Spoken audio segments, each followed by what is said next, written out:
I have 5 adopted kids, and 4 of them suffer from mental illness. Parenting children with mental illness means that when you take them out in public, that they don't always act the same way as other children or respond to things the same way as other children do. And so a lot of times people look at you differently when you choose to ignore something because that's what the therapist told you to do, or that's what's best for the child at the time, and not always handling it the way that society would expect you to handle it. They're not choosing to be bad. They are not choosing to want to hurt other children. It's not usually in their nature. Something is not right in their brain, and it's you would do something immediately if your child was bleeding, but you can't do anything for somebody whose heart and soul is aching.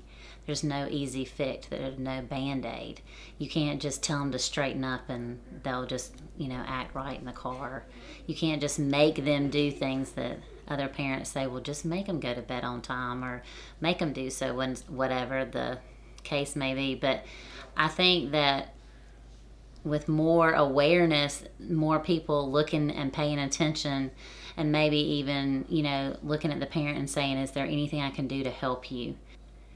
My children, we have very frank and open discussions, and that not everybody's brain is built the same way.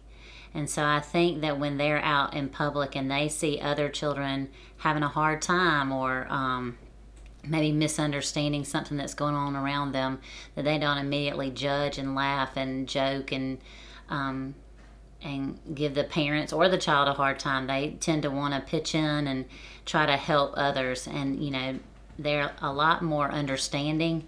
They have a lot more sympathy and empathy for others.